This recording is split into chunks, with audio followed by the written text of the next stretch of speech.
From your experience, your conversations with Grant and just others, like what's the trigger of that mature buck or those bucks breaking apart and really getting out of that summer pattern and getting into more of, their own unique pattern? Yeah, there's a combination of things. A lot of it just coincides directly with shedding velvet.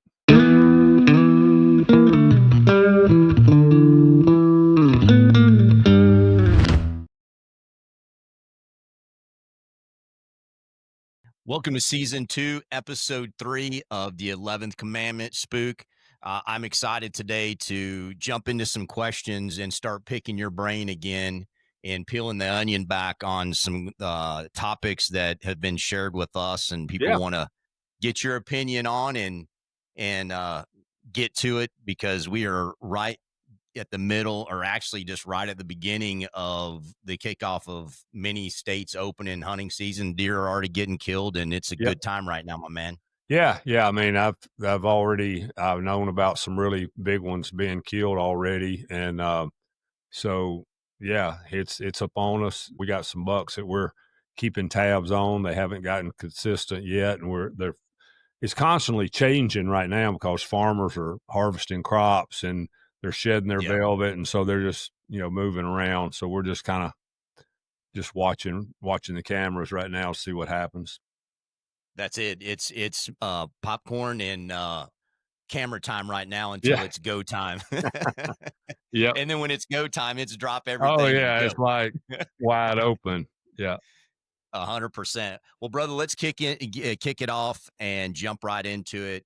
And a question that has come up that I thought was an interesting question, and it's really relevant to this time of year, my man. And that Mhm. is, you see, obviously, bucks bastard up summer pattern, even getting into the first week or so of the early season. And I saw this a lot in Georgia, where you'd have, that bachelor group of bucks, and then at some point within September, you'd see them break apart, or you'd see that Mhm. most mature buck of that group would break off and spin off of that bachelor group. From your experience, your conversations with Grant and just others, like what's the trigger of that mature buck or those bucks breaking apart and really getting out of that summer pattern and getting into more of, their own unique pattern? Yeah, there's a combination of things. A lot of it just coincides directly with shedding velvet. And they're typically going to shed their velvet almost anywhere from Tennessee north from around the first or second week of September. Hmm. There's a few. I saw a few pictures even in late August, and then I got a picture last night of an 8 pointer that's still in velvet here. You know, so Okay. so it could, we're right in that transition time. That's kind of seems like a trigger for bucks. A lot of times these deer will just disappear. They can be on the most consistent pattern that you could ever want up until they, the somewhere between the 4th and the 14th of September. And then they leave, disappear. It's like to shed their velvet. And then sometimes you may not see them again for a month. Yeah. And, but a lot of that also coincides with beans turning yellow. Maybe, a farmer cuts the alfalfa and bales it and it hadn't rained back on it yet to get that fresh growth coming back out. It could be a farmer down the road, shelled a cornfield and they moved in it, picking up it could, and then the other thing, the most critical, the biggest change that happens in most of the places that I hunt is in September when acorns start falling. So you'll have them, and even or like late September, you'll have acorns fall Yeah. that Yes, early. yes. Okay. Usually here, it's gonna be like usually season opens around the 3rd weekend of September here. Hmm. And you can a lot of times get in if it hasn't stormed or it hadn't had any big rains or anything, you can get in a few days of hunting when acorns haven't failed much yet. And if you're familiar with your hunting area and you've done a lot of scouting over the years, normally you can find a tree or two that's dropping early. And when you do, that's going to be money That's it. for a few days. Yeah. And then a lot of times what happens is you'll get a rain event move through where you'll get some wind or something for a night, and then a lot of times that's it. That's it. Mhm. There's Yeah. acorns laying everywhere, and it just like scatters them like crazy. So, uh, but and then the further south you go, the later it's going to be. Obviously, when they're dropping, Mhm. in the further north you go, the probably sooner they're going to drop. And Okay. but Tennessee, it's usually around the end of September when they start dropping. Okay. So when you see and you talk about these bucks kind of peeling off, going and do their own thing, do you think that they're traveling long distances and going to like a sanctuary? Do you think they're just really it's just a nocturnal component of it? Is it, that I think a they're lot of times it's hot. It's hot right now. It's been hot. Everybody across the country is telling me, they're not Kansas and everywhere. They're not seeing a lot. Yeah, there's a few. There's a few being killed. When you got this many people out hunting, there's a few yeah. going to get killed. But I haven't. It's not been like very many. And most everybody I'm talking to is like they're not seeing much in the afternoon, and most of their cameras are getting pictures at night. And a lot of them are saying that the bucks that they've been watching, they're not even getting on camera right now. And I think that's just a combination of it's been hot, they're shedding their velvet, their food source areas are changing, and they're just being lazy. Yeah. Okay. Well, look, I mean, they're not going to we know they're not going to want to move when it's hot and expend a lot of energy and do that. So that makes a lot of sense. Yeah, it's really weird So, to me because I've seen deer in July and August when it's hot, even in the middle of the day before.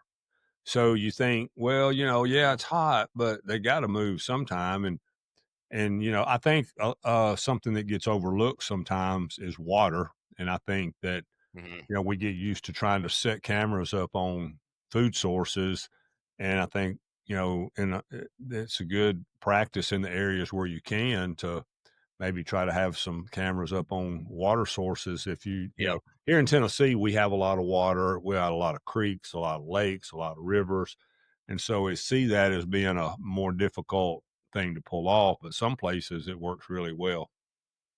Well, here's the thing, and it goes back to something you've talked about many times. Is I mean, it's almost like you don't put all your eggs in one basket with the cameras, in that you've got to variety of food sources. You got to put cameras in different places because it is surprising how often bucks aren't caught on camera when you think they absolutely would, and that you got to put these cameras in different places. And as you said, a water Yeah. source would be a logical one to this time of year to try to catch those bucks as well. So, Hmm. okay.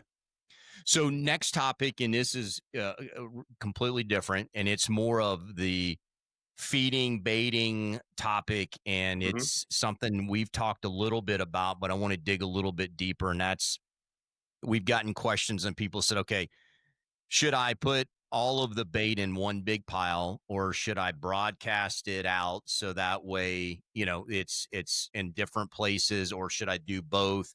I know you talk about a community environment, but let's just say somebody's only let's start with using corn. If you were only going to use corn, how would you I would still apply spread it and out. I use would it? still put it in different spots. I would Okay. spread it out. Why? I would know where my shooting lanes were at, and for archery, and I like to spread mine out in a pretty big area, say a 30-yard area, because my thought is that big bucks don't like being around a lot of deer as a general rule. And when they come in, they don't really want to come up and eat out of a pile where, there's does and fawns and little bucks. And they will, but it's not necessarily what they like. And they're more loners, and they're more, and I've seen them a lot of times where they wouldn't, many, many times they won't come up to it at all. They'll come by it to look at it and see, especially during the rut and pre-rut, to see if maybe there's a doe there in there. I Hmm. can't tell you how many times we've killed really good deer. He won't come in, but he would stand off out there 30, 40, 50 yards and watch a doe come in and eat. And then when she left, he would follow her out. And you just Okay. hope that he gives you a shot in that time frame. And so, but I definitely like spreading it out. I just think that, and when a buck walks up to an area or he's walking into an area and he's usually stopping and checking it out and looking, and he sees, a doe over here and a little buck over there and a doe and a fawn out there and a little buck over here. He's to me, I think it relaxes him more, and he sees a turkey's over there eating out of one spot and a squirrel over here and a crow. I just think that if it's all in one pile and they're all wadded up there and does are aggressive and they're jumping around, running Yep. around, it just makes him nervous. He just does, he just doesn't Yep. like it, you know. Okay. All right. So if you had in that scenario, and I know you love antler grow, is that your two choices of if you don't have like a buck muffin or something like that, but would Mhm. it be corn and antler grow, or what would be some other Well, things you would those are use? the two easiest. And I don't, when I say cheap, I don't mean, I don't mean that I just mean those are the two most, I get it. economical, easiest things to use. There's a Yep. lot of stuff we can put out there. I've I've actually had tremendous luck using corn coat by Khmer deer and just sprinkle powder and sprinkling it. It's got a Hmm. great smell. They can smell it a long ways, and I've had great luck with that. And so, uh, obviously, I like the buck muffin. That's not. It's sometimes it's hard to get one in. They're so big and heavy to get in to where you might be hunting back in Hmm. a long ways off. In the places where you can use them, they're actually going to come out with a 5 gallon bucket version for next year, Yep. which would be nice to get back into places that might be normally Absolutely. hard to get a 200 pounder in there. But yeah, I mean, corn, I like roasted peanuts and soybeans. Sometimes now you can actually get a corn roasted soybean roasted peanut I mix. just put some out the other day, and Mhm. I've got deer all over it. Yeah, It's yeah, got a great smell. So yeah, we literally just did that. yeah. So that's a great product, and so yeah, those are the things that I would use for sure. Okay. All right. All right. So next question, and this is, I mean, we're bouncing all over the place, Oh, that's brother. all right. Yeah, I don't mind. I don't care. So this one is, we've talked a little bit about it. I'm going to give you a couple different scenarios, and that is, let's say you're blind hunting and you don't. There's deer in the area. You know that a nice buck could Hmm. show up. There are nice bucks in the area that you've got pictures of, and you're hunting the afternoons. You talk about getting in, but let's just say you got food plot, deer in the field, and you got to get out. And we're not going to talk about the tractor right now because I Yeah, know the tractor and the truck. So those are ones that I think are pretty self-explanatory. yeah, What if you don't have access to yeah. that? Do you wait till super dark? Do you make noises? Like, these are the questions that people are asking and would Mhm. love your opinion. So I don't like the making noise tactic. That's never been my. I've just I don't know. I just hate spooking deer if I can avoid it in any way. Um, a lot of times I've just sat there a really long time and just waited to as long as possible. According to what I had going on, that was a lot easier before I had kids and things like that. And when I was younger, I just sat there until they left. Um, what I 2 days learned. later, Spook finally comes out of the stand. I know, right? Well, I used to tell Marty. Of course, this was before cell phones, and I didn't have anybody to come get me or anything like that. So I tell her, I said, "Listen, don't worry about me until," I said, when it gets like, if it gets 3 hours after, I said, then Yeah. I'm not Yeah. going to wait that long. I'm going to wait about the most I'm going to wait probably is an hour, you know. Okay. And then I figure if I get down an hour after dark, or come out of the blind an hour after dark, they're not going to be able to differentiate or pin that on me hunting them, you know. But Okay. I know this sounds crazy. I've done it a gazillion times, and I have maybe a quarter of a percent had it not work. But I can Okay. take a flashlight, like I used to carry those small, real small mag lights with the Yep. you could adjust the beam I on it. remember the mag light. Yeah, so whether it's a mag light or a headlamp or Yep. whatever, and I would just take it and shine it out on the ground in front of the deer, Like its headlights just like or a just in headlight, general. and Okay. I've never had deer just blow up and run off. They look at it, they might look towards where the light source is coming from, but most of the time they'll just stare at it on the ground and they can't figure. Now sometimes they won't do anything for a while, but if you just keep moving it around and do it, they'll eventually walk off. And I Okay. have used that tactic so many times, and I discovered it by accident, mainly just ready to get down an hour after dark and was trying to figure out what to do and just started playing. And I have a couple of does in the plot or something Yeah. and started doing it. And they, it didn't spook them. And most of the time, they eventually just walk off. And Okay. it was perfect. And I've even took and had deer in the plot and got out of the blind and held the light on them in their eyes and walked out of the food plot or out away from the stand shining, and they never knew what was going on. Deer in the headlights. Deer in the headlights. They just stand there and look at it. I had a buck one time. I was walking out, Yep. and a lot of times what I'll do is I'll have the light in the palm of my hand, and I'll put my fingers over it where it's just the tiniest little bit of light shining down on the ground, Yep. just where you can see your steps. You know, you're trying to place your Correct. steps and Yep. sneak out. And I heard a buck grunt. And so I just looked up and I saw just a dark blob, and I put the light on it. And that buck walked up to me and me with and I mean, this was probably 155 or 60-inch 8 pointer, Mm. and walked up literally within 2 feet of me. I could have kicked him in the nose. And then I just Dang. shined it right in his face, and he looked at me and he walked right beside me. He never did know he never did acknowledge that what it was or what was going on.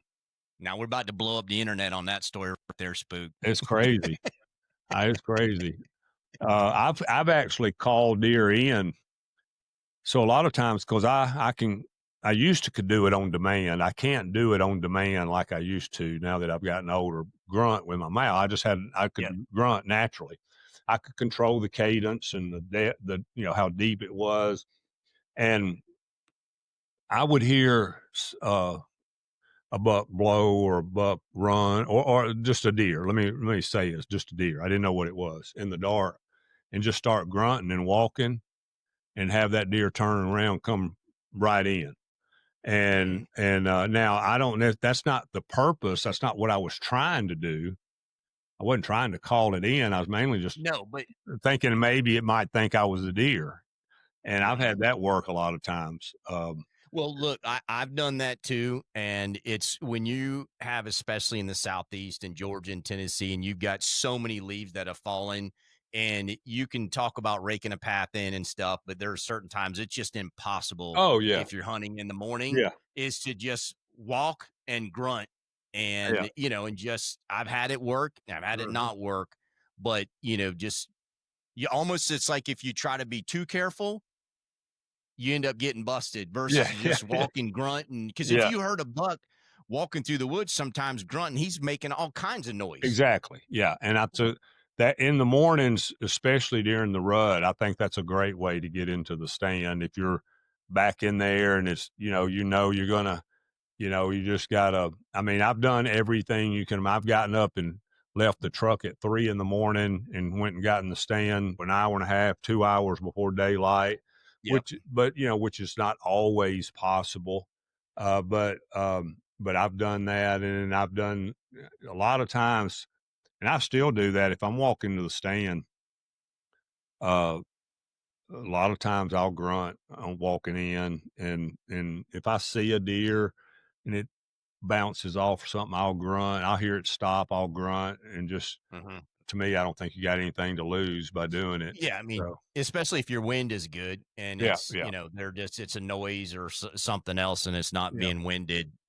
So okay. During the rut, it's not near as big a deal, and of course, I don't Yeah. hunt that's the only time I hunt mornings, and so for the most part, and so it's really not a it's not anything that's it's easier than it used to be because I used to hunt mornings all the time just because I thought that's what you were supposed to do. And then as I learned more about hunting food sources and just watching trail cameras and the weather and the moon, then I realized that hunting mornings, uh, except obviously I'm not talking about the rut, but Mhm. when deer on feed pattern, early season, late season, it's going to be an afternoon hunt. So you don't have to worry about the getting in part. Yep. The getting out part is the hardest part. And so, yeah, you just look for creative ways to get out. I know people that start, yipping and trying to sound like a coyote to run them off. I don't like it. I'm not saying it's not okay, and but I just don't. I Yep. just do everything I can do to avoid spooking deer. No, I hear you. I hear Yeah. you. And so from if you have the choice of somebody driving in to pick you up in a vehicle, what are your thoughts on that? Well, for sure. I mean, I love either a tractor or a diesel truck.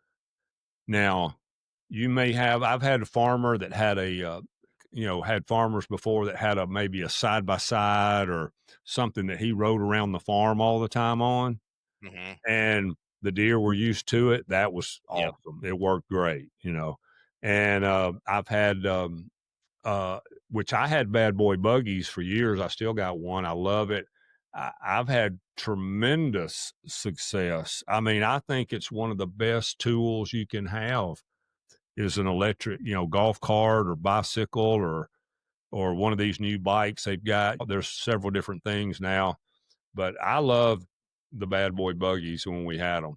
I mean, Yeah. I've got one I need to get new batteries for, and I've used it a ton. Now, obviously, most of the time you're not driving right up to the stand, but sometimes during muzzleloader or gun season, if I was if I was gun hunting or if I had a guest or like Slim was hunting with me or something, I fixed places where we could pull the buggy right up to the stand into a Yep. little honeysuckle thicket and step right out of the buggy onto the steps and up the stand. And I can't tell you how many times it'd get daylight and there'd be deer standing everywhere.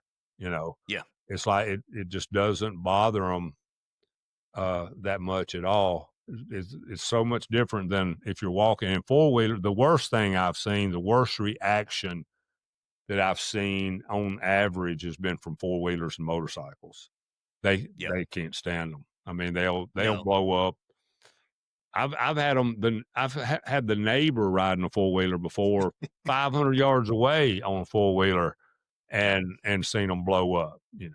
Yeah. So yeah, but yeah, if you can have Look. somebody pick you up in a truck. And I remember the first time somebody ever dropped me off early in the morning was in Kansas, and the guy I was hunting with drove me right up to the steps of the stand, and I was like, "We ain't gonna see a deer." This Mhm. is terrible. And he's like, "I'm telling you, it ain't gonna bother him." I was like, "Oh yeah, you just don't want to walk me to the stand because it was my first morning and I didn't know where I was going." Yeah. And Yep. that particular morning, me and Dad were on a hunt. It's kind of a long story, but and shoot, I rattled in 13 bucks that morning, and Only. yeah, and shot a 168 8 pointer. Okay. So, all right. One Yeah. of those bucks. All right. Sure did. All right. It's been about 25 years ago or longer. Okay. Yeah. One of those throwback bucks. I Yeah. love it. I love it.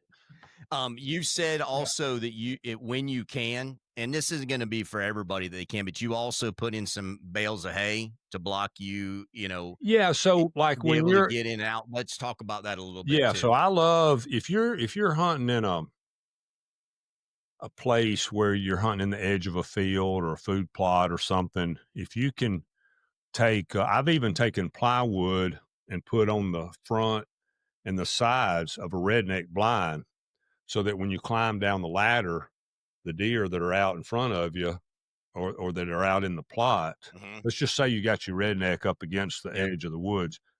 I've taken camoed up plywood or just taken old faded uh, uh, sun damaged plywood and wired it up on rednecks so I could get down out of the stand.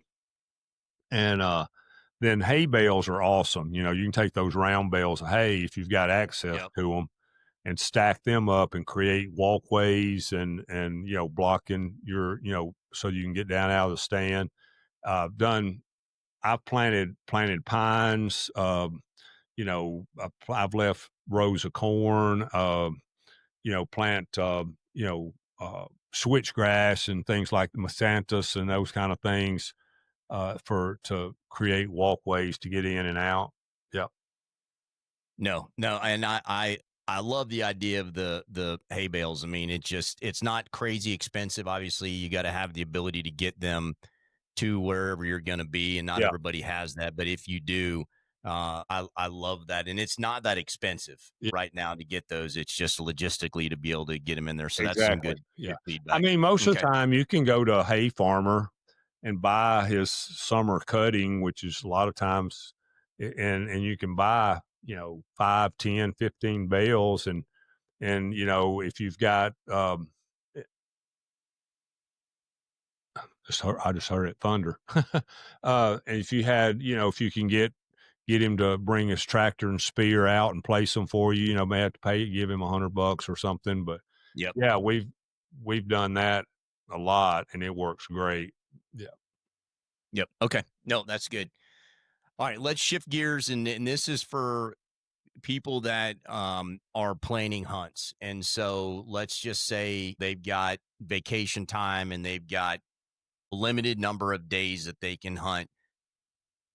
What would be some of the tools? Let's just say you got to map out the best times to hunt, and obviously we know the rut is going to be a premier time, but Hmm. what are some of the resources? What is it looking at? Just the moon phase? Is it looking at feeding times? Is it looking at the red moon, the new moon? Obviously, weather is going to play a factor, but sometimes people, when they're planning a hunt and vacation, they can't obviously adjust around the weather. The weather's going to be the weather, but you have these other factors Hmm. that can contribute to deer movement. So, what advice would you give if somebody was trying to plan out the hunting season on what to consider and use as resources? So there's 50 things to take in consideration. How soon do you have to let somebody know in advance when you're going to be gone, when you're going to take your vacation? Okay. The shorter a notice that you can give, the easier it is. The further Yep. out you have to, just like you just mentioned, the further out Yep. is the hardest. So my suggestion would be if you're having to give notice a long ways out, just look at the moon. And And what and part of the moon are you looking at for these folks to well, consider? it's generally harder, even though a lot of times a couple of your best days a lot of times can be centered around the full moon. A hundred If you percent. can, yeah, you can. I mean, I can't tell you how many people say, "Oh, I'll never go on another hunt in the full moon." Blah blah blah. Well, sometimes those are your best days to hunt. It's more about the positioning of the moon. Exactly. Yep. So that's why I think the moon guide, and I'm giving Adam a little plug here. Uh, the moon guide is great for letting you know when it's going to be the best days to hunt according to the positioning of the moon, not whether it's full or quarter or whatever, but the positioning. And then And Uh, just walk through that, Spook. Just again, what when you say positioning, what is that position? well, the best times when deer are going to be on their feet the most, as a general rule, according to moon times, is when the moon's straight up or straight down. Yep. And Okay. so, the closer you can get to that, and let's just say that you're hunting in a time period where you're not hunting the rut and you're mainly hunting food sources in the afternoon. Let's say it's early season, then you would want to look and see what those dates are when it's going to give you the best chance there for 2 or 3 afternoons, because you're never going to get a hunt where you're going to have 5 to 7 days that every day is going to give you a good deer Yep. movement pattern according to the Yep. moon. The most you're probably going to get is 3, maybe 4 if you're lucky. And most of the time, Yep. I mean, if you go on a 5 to 7 day hunt and you get 2 or 3 days of really good weather, that's awesome. Because Correct. rarely ever in the United States, because the weather's changing so fast, and whether it's a southerly stream coming up out of the Gulf, warming everything up, or a front coming out of the north, or a hurricane coming out of the east, or whatever it Yeah. is, there's always something changing. And so, Yep. Yep. if half of your hunt you have good weather days, that's about the best you can hope for. And then the moon, if you can get if you can coincide that with the moon being in a place where you're showing, good morning and good afternoon feed times, that's awesome. The red moon, harvest moon, whatever you want to call it, in October, you've usually got 2 or 3 days there that can be absolutely spectacular. And as a general rule, that's not a time when you'd want to plan your vacation to go on a hunt. But if you could plan 2 or 3 days of it to go somewhere during that time, it's a great time to go. If you've got a buck coming into a food source, and you need to be in the stand those 2 or 3 afternoons. Okay. And Yep. I mean, Okay. those are 2 or 3 of the best days of the whole season. And I've had some of my, I mean, just about every year I'm on a deer in that moon phase. I see him. Now Okay. the times when I might not, and it's harder, is when I got a big acorn crop. Sometimes Okay. it doesn't work, but I can sit here and tell you, there's a buck. One of my favorite hunts of my life that was here at home. We had a big acorn crop. I was at Milk River hunting with Realtree, and my camera called and said, "We just had a big one show up at one of my spots on the camera." I was like, "Really?" I was like, he's like, "Man, dude," he's like, I think he's solid 155 to 160. Said he's old. So I was like, well, so I was excited. I got home from the hunt. I looked at the picture and I was like, yeah. But he'd come in like 2 or 3 nights in the middle of the night, and it'd been Okay. hot, and it was in October, Yep. and you know, well, right when we had the red moon, we had a front move through, and the high the day before was 85, and that day it was 60, and Oh like my just like a God. little fine mist on and off, and it's a red moon. Oh I mean, it was yeah. perfect. I told him, I said, Money. "Today's the day." Yeah. I said, "Today." He's like, "You think so?" I said, "Today's the day." I said, "If he's going to come out in that plot before dark, it's going to be today." We get up in the Yep. stand, we sit there, and it's all, I mean, we're getting down to the last 10 minutes of the hunt, Yep. hadn't seen a deer, Not a deer. not a deer. And I got the prettiest clover patch you've ever seen. That's why I'm telling you, when there's You acorns, about ready to eat your words, I know. and Well, then no, I just know when there's I'm acorns, kidding. and we knew it was, it was not likely we were going to see it because there was a Yep. lot of acorns, Yep. and when there's white oak acorns here, it's hard. I mean, Yeah. it's Yep. hard. It's real hard. I'm telling you, I'll never forget. It's one of the prettiest sights. That sucker walked out in that big food plot, and my camera, I said, "There he is." He's like, and he was, so that particular stand, we're kind of back to back. Okay. And so he didn't, you know, and I said, I just turned my head a little bit. I said, "There he is." He said, "No way." I said, "Yep, here he comes." He's like, and so I said, "You guys," I said, "Dude, you got to start getting ready," you know, and and of course we're you know, whispering super low, and he, you know, he did, and you know, here's my thing with camera guys. You know, we have a short communication period. Sometimes it can be a hand signal. Sometimes it can be just me grabbing them by the arm or the leg or the hair, pulling their hair or something, you know. But you know, I'll point once I feel like I'm sure they've seen. I don't. That's it. I, if you're on it, you're on it. If you're not, then it's just bad luck for us, you know. I mean, and it's always worked out good. I generally don't ask again. Okay. Sometimes I might if there's something, and I tell him, I say, now if something goes wrong with you, at least He's got to be able to let communicate me with you, or know she. if Yep.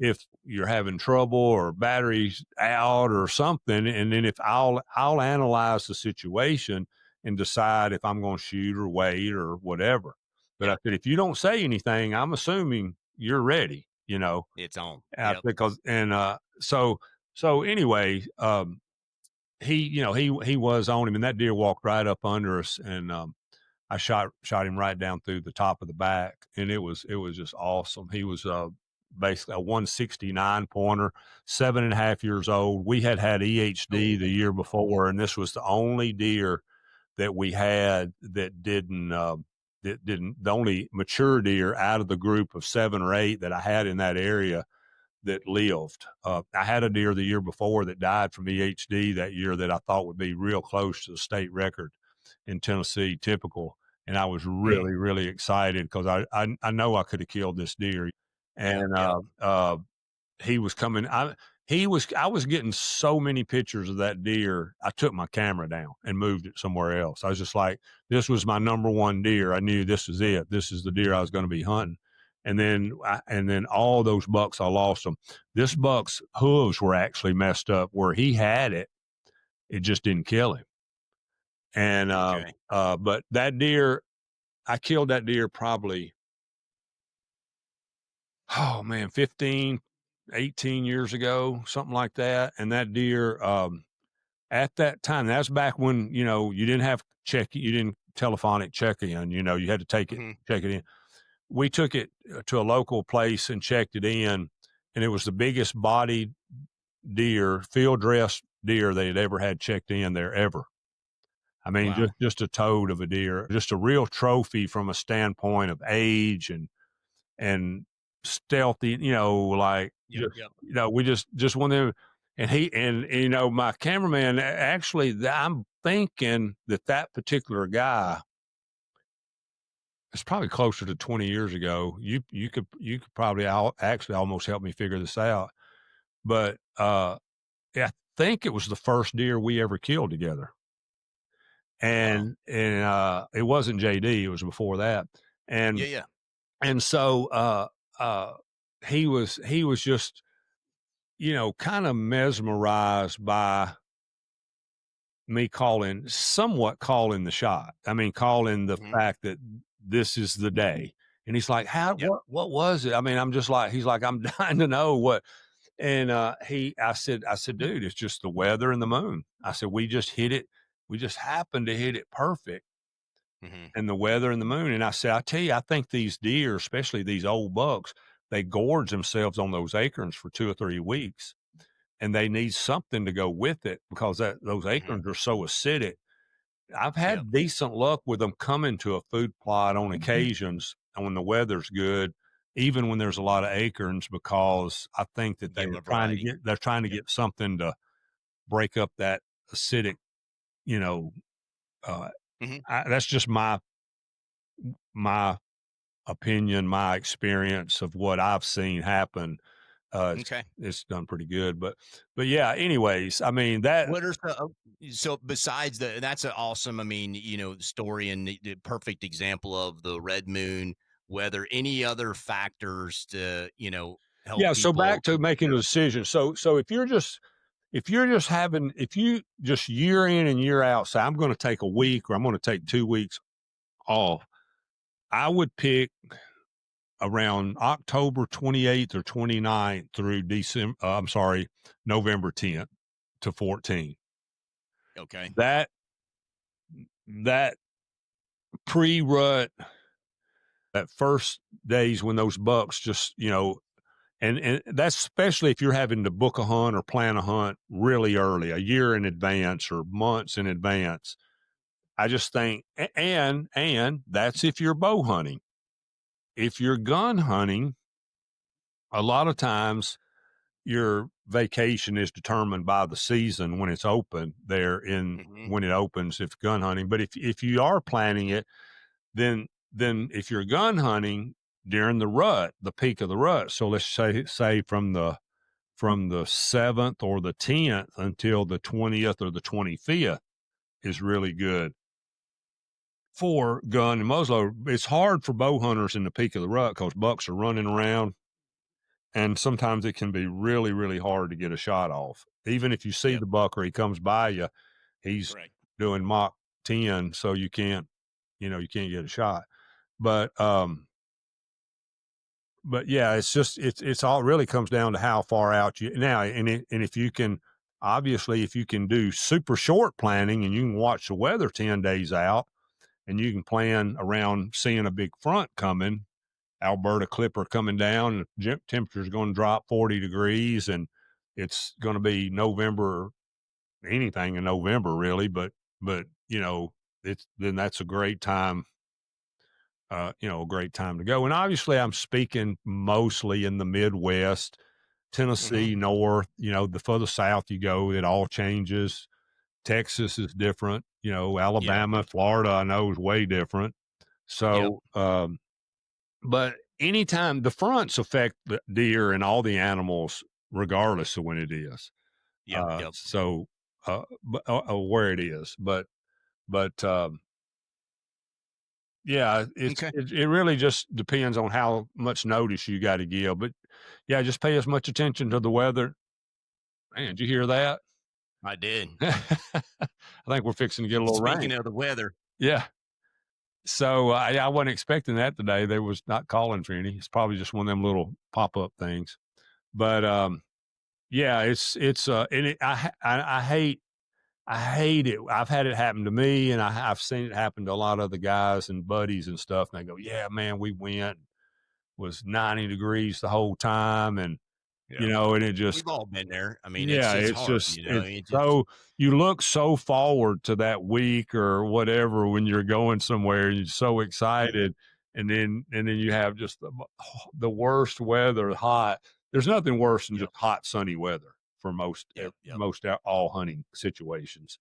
And the one time I have had a few times where it paid off though hunting water holes, Okay.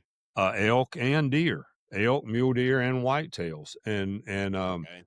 so that super giant that I killed out west 10 years ago or so, that was we strictly planned that around hunting a water hole, Well, and when we went to yeah, when I was going up to Ben's in Alberta, and that first week of September, the water hole was definitely part of the strategy yeah, of places that we would consider. Obviously the food source, but then the water holes too, because he'd have some big bucks coming into the yeah. water holes for I sure. think that's one of the if you're a guy that's got a piece of property and water is a can be challenging sometimes. I think one of the best things, I think spending money on a well and a natural water hole is one of the I think it's better than spending money on a food plot and Okay. in the right places. Yeah. I mean, I don't know, like I know a lot of guys, especially up in Minnesota, like uh, uh, John Redmond and Pat Nicole, a lot of different people. They don't have that much water up there, so they're putting out these natural water holes, and they're working awesome. It's work to keep fresh water in them. Yeah. You're having to haul water up to it, but if you were able to in places like Kansas, Oklahoma, Texas, Minnesota. just different, even Ohio, where you could afford to drill a well and keep fresh water in a spot all the time, or run a hose pipe to it from, from a source or whatever. Oh, it's awesome. That's money, dude. Yeah, it is. It's awesome. All right. Nice. All right. Well, look, good discussion today. We're going to do more and more of this and just get these questions. And I love, what was submitted today and appreciate, your input, my friend. And I know Oh, everybody else always. does. And Yeah. just a few plugs too. We've got the new 11commandhunt.com website up. We also are going to be launching our new pages on Carbon TV. So we'll be having some of the 11 Commandment, some of your biggest hunts, brother, some of our hunts, and then our podcast is going to be airing on Carbon TV too, probably in the next week. So Awesome. a lot of exciting stuff Yeah. coming, and just this, and we're both so appreciative of the support and the feedback. And please keep the comments coming, and we just can't thank you enough. Absolutely. Yeah. I appreciate everybody. I get just a lot of people. Shoot, I was at the UT Georgia game this past weekend, and I had some people come up and tell me how much they enjoyed the podcast and the Love it. shows. And, I mean, it means a lot. We really It does. appreciate it that people are reaching out on social media and telling me how much they're enjoying it. And so it means a lot, and we appreciate that. Absolutely, absolutely. So we got a cool guest coming on next week, and it's going to be my brother Mark. And I know we're going to have a good time talking with him on his military background, growing up on the ranch, and we're going to get it into a topic, Spook, that you and I live and breathe, and it's actually on the men's health side of things and the fitness and how we take care of ourselves that allow us to continue to do the same thing or the things that we do at this point in our lives. And Mark is very much a believer in those things, and at 58's doing things that most 30-year-olds aren't doing. But we're going to get into that topic, and I know you get a ton of questions on it and how you work out and take Mhm. care of yourself, and the same here. So we're going to get into that with him as well. So it's going to be a fun Yeah, it's gonna be conversation. fun. I love your brother. Man, I don't know how many, he's a whole podcast in himself with his lifelong stories of things he's been a part of. I don't know how much of it he's allowed to talk about, but it's just amazing. And he's intense. Absolutely. So we're gonna have a good time. Yeah. Yep. So, all right, brother. Hey, you have a great rest of the day. I appreciate you, See you, and buddy. everybody, Love we'll you. talk soon. Thank you. Back at you, brother. See you. Later.